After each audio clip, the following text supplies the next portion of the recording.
किया और जैसे ही भगवान को याद किया, भगवान वहां पर प्रकट हो गए। वो कहते हैं हम तो इंतजार ही कर रहे थे, आप हमें कब बुलाए। महाराज मैं आपसे कुछ मांगना चाहता हूं। बाबा जी ने लिखा, आपन रूप देहु मोहि को प्रभु मोहि,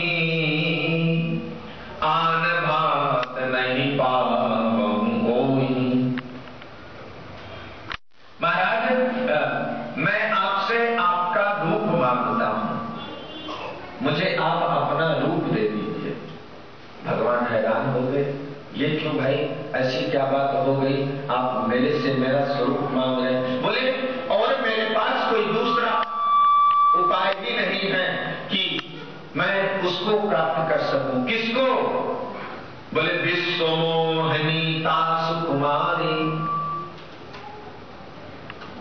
मैं उसके साथ विवाह करना चाहता हूं। और महाराज जल्दी से मुझे अपना स्वरूप दीजिए, मैं जल्दी से जाऊं वहां पर। भगवान, लेकिन अगली चौपाई में नारद जी महाराज ने सही बात कही। क्या कहा? बोले महाराज एक तो मुझे अपना स्वरूप दे दीजिए ताकि मैं उसके साथ विवाह कर सकूं। जही विध होई नाथ हित मोरा, करहु सुबेग दास मैं तोरा। अगली चौपाई में कहा नारद जी महाराज ने कि हे महाराज जिस प्रकार से मेरा हित हो वो तुरंत आप करिए, मैं आपसे प्रार्थना करता हूं। तो भगवान समझ गए कि बहुत अच्छी बात कह दिया आपने। अब आपका विवाह करने के बाद तो हित नहीं होना ना, आपका तो हित भजन में होना है। और देखो बड़ा सा भयंकर मरकट का स्वरूप ले दिया। मरकट बदन भयंकर देहि, देखत हृदय क्रोध भात तेजी। मरकट का मतलब होता है बंदर, और दो तरह के बंदर होते हैं, एक लाल बंदर होता है, एक काला बंदर होता है। लेकिन यहां पर लाल बंदर की चर्चा नहीं की गई, यहां पर मरकट विकराल भयंकर बंदर की चर्चा की गई।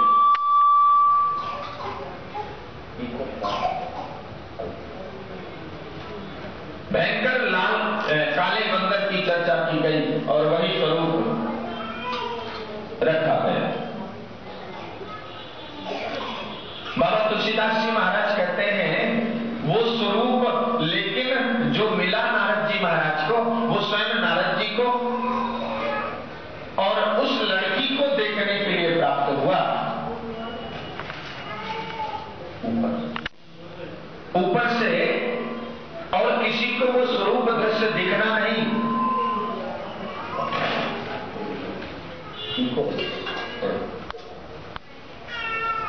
बाबा तुलसीदास जी महाराज कहते हैं कि नारद जी महाराज अपना स्वरूप प्राप्त करके पहुंच गए और स्वरूप प्राप्त करके देखो उसी शीलनिधि की कन्या के जहां स्वयंवर का प्रोग्राम था वहां पर पहुंचे और सबसे अगली वाली पंक्ति में लाइन में जाकर के बैठ गए। हो न हो मेरे से सुंदर तो और कोई हो नहीं सकता, और जैसे ये निकलेगी तो मेरे ऊपर गले में जयमाला डाल देगी और मेरा इसके साथ विवाह हो जाएगा। इतना कह करके सबसे अगली वाली लाइन में सबसे पहले नंबर में सीट में बैठ गए। अब स्वयंवर का समय हुआ, शीलनिधि की कन्या ने हाथ में जयमाला लिया और सखियों के साथ में जैसे ही अपने महलों से निकली तो क्या देखती हैं कि बड़ा विकराल बंदर का स्वरूप एक बाबा बैठा है। तो पहले तो मन ही घबरा गया उनका, लेकिन थोड़ा हृदय में साहस किया और आई। लेकिन पहली वाली पंक्ति से नहीं, जिधर नारद जी महाराज बैठे थे वो सबसे पीछे वाले से शुरू कर दिया, उधर से घूमना शुरू कर दिया। देश विदेश के देश देशांतर के राजा वहां मौजूद थे। अब देखो नारद जी महाराज देखते हैं कि ये मेरी वाली लाइन से नहीं नंबर लगा रही, ये दूसरी तीसरी से बीच में से जा रही है। तो वहां से उठे और जिस लाइन में वो कन्या जा रही थी उसी लाइन में फिर से जाकर के बैठ गए। लेकिन क्या हुआ कि फिर से दूर से उस कन्या की दृष्टि पड़ी कि इसी लाइन में फिर से वो बंदर वाला व्यक्ति आ गया है, तो फिर से वो लाइन छोड़ दिया, फिर से अगली लाइन में जाकर के खड़ी हो गई। अब जिस जिस लाइन में वो जाती उसी लाइन में नारद जी महाराज जाकर के अपना नंबर लगाते। देखिए ये दृश्य जो है वहां पर आए दो शिवगणों को भी दिख रहा था और उस कन्या को, बाकी और किसी को नहीं दिख रहा। अब ऐसी स्थिति में वहां पर भगवान भी आए हुए थे, अपना स्वरूप श्री हरि नारायण जी की माया थी, वो भी वहां पधारे हुए थे। और देखो श्रीनिधि की कन्या विश्व मोहिनी साक्षात जाकर के भगवान के गले में जयमाला डाल दिया और भगवान उनके साथ वाणी ग्रहण कर लिया और करने के बाद वहां से तुरंत निकल चले। लेकिन जब गले में जयमाला पड़ गया भगवान के, तो वो जो भगवान दो शिव जी के गण वहां उपस्थित थे, उन्होंने देख करके नारद जी को हंस दिया। अरे शादी करवाने के लिए चला आया है, जाकर के अपनी शकल नहीं देखता शीशे में। वेश विलोक क्रोध रति बाधा। नारद जी महाराज कहते हैं क्या है मेरे वेश को, स्वरूप को। तुरंत गए, रास्ते में कुआं मिला, कुएं में झांक करके देखते हैं पानी में, तो जैसे झांका तो वहां तो विकराल मरकट का स्वरूप बंदर का मिला हुआ था चेहरा। इतना क्रोधित हुए, जय हो श्राप की मरी हो जाई, जगत मोर उपहास कराई। मैं जाकर के इस विष्णु को या तो श्राप दे दूंगा या तो खुद मर जाऊंगा। इतनी बड़ी बेइज्जती मेरी करवाई, इतना बड़ा मेरा उपहास करवाया, मैं क्षमा नहीं करूंगा।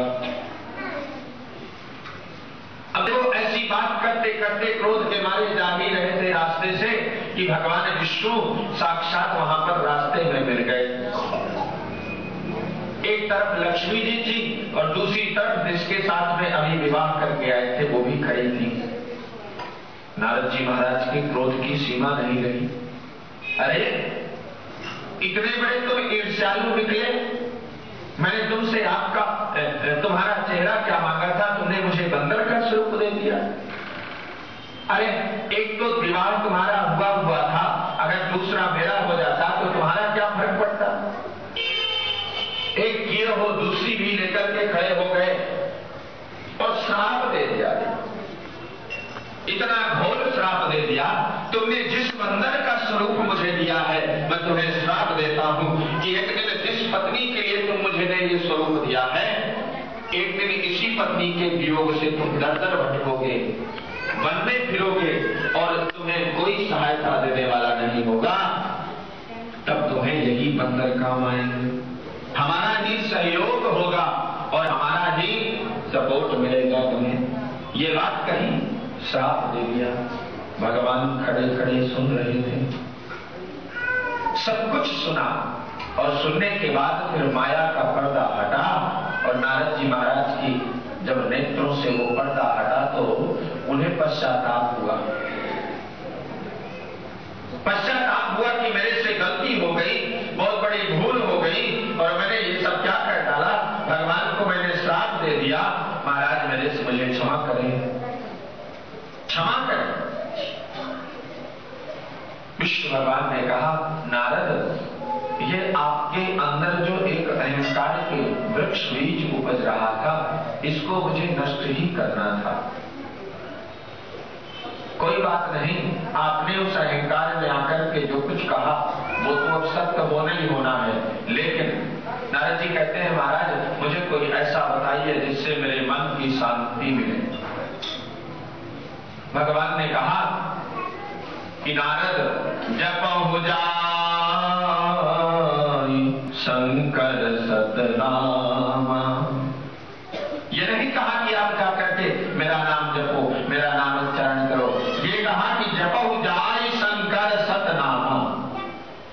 भगवान शिव जी का नाम स्मरण करो जाकर के, उनका नाम चिंतन करो, आपको कल्याण हो जाएगा, आपके मन की शांति मिल जाएगी। नारद जी महाराज चले गए, इधर भगवान श्री हरि नारायण अपने धाम को चले आए। देखो कुछ कालांतर के बाद, बहुत समय व्यतीत होने के बाद स्वयंभू मनु शत्रुपा ने बहुत घोर तपस्या किया। इस तपस्या से पूर्व रावण कुंभकर्ण आदि की उत्पत्ति हुई और इतना अत्याचार बढ़ा। उस अत्याचार से पृथ्वी त्रसित हुई और देवता पृथ्वी मृत लोक के जितने भी जीव ये सब लोग भगवान के पास जाकर के प्रार्थना करते हैं, महाराज इतना अत्याचार बढ़ गया है कि अब तो रहना मुश्किल है। पृथ्वी सारगर्भित इतना ज्यादा पाप से भर चुकी है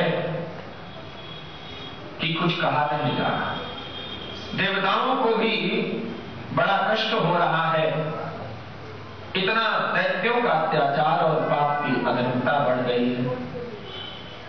भगवान ने कहा कि आप लोग जाइए, अब शायद नारद जी का वचन सत्य करने का समय आ गया है और मैं जरूर पृथ्वी पर अवतरित होऊंगा।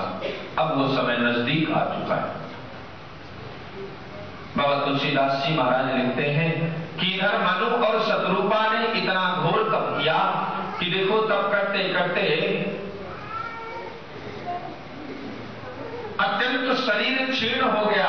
यहां तक कि रामचरितमानस में लिखा है कि एक पैर के बल खड़े होकर के, हमने कहा था विवाह एक वो जिंदगी है कि जब हम अकेले थे तब अकेले तपस्या करते थे, पूजा पाठ करते थे। अब दो हो गए हैं तो दोनों साथ में पूजा पाठ करेंगे। वैसे ही मनु और शत्रुपा ने किया। मन में परमात्मा के प्रति चाह थी, लगन थी। एक पैर से खड़े होकर के कितने हजार वर्ष तक तपस्या किया, सब कुछ छोड़ दिया। मात्र वायु हवा को ग्रहण करके और तपस्या चलती रही। शरीर बिल्कुल क्षीण हो गया, हड्डियां दिखने लगी, अंतिम अवस्था आ गई। परमात्मा प्रकट हो गए मनु और शत्रुपा के पास। क्या बात है, इतना घोर तप किस लिए, क्या है मन में? मांग मांग बर मांग अब। बाबा तुलसीदास जी लिखते हैं कि सो तुम्हार जानहु अंतर जामी, पूर्वहु मोर मनोरथ स्वामी, सकुच विहाय मांग नृप मोही, मोरे नहीं अये कछ तोही। महाराज आप मुझसे कह रहे हैं कि मांगो, मैं क्या मांगू आपसे? और अगर आप चलो ये बात कह रहे हैं कि मांगो, तो क्या मैं एक बात पूछूं कि आप क्या हर किसी के मन के जानते नहीं है अंदर मन की क्या बात होती? आप ऐसे अनजानों की तरह कह रहे हैं कि आप बताओ आपको क्या चाहिए। तो आप जानते भी हैं कि मेरे मन में और क्या है। और फिर महाराज में ये दुनिया की जो सृष्टि है, यहाँ की जो चीजें हैं, यहाँ की जो वस्तु है, वो क्या मांगू? ये तो सब नाशवान है। और जब नाशवान है तो ऐसी कोई चीज है नहीं जो अमरत्व हो, जो सत्य हो। महाराज अब बताइए मैं क्या मांगू? मनु और शत्रुपा ने कहा कि महाराज एक मन में लालसा है, पुत्र की कामना है, लेकिन वो भी पुत्र आप इतने सुंदर हैं तो आपके सरीखे ही मन में आपके एक पुत्र की लालसा है कि बिल्कुल आप जैसा ही हूबहू हमारे एक पुत्र हो। कभी बच्चा या पुत्र मांगने की लालसा हो तो ठाकुर जी के सामने यही कहो कि महाराज आपकी तरह का ही एक पुत्र चाहते हैं।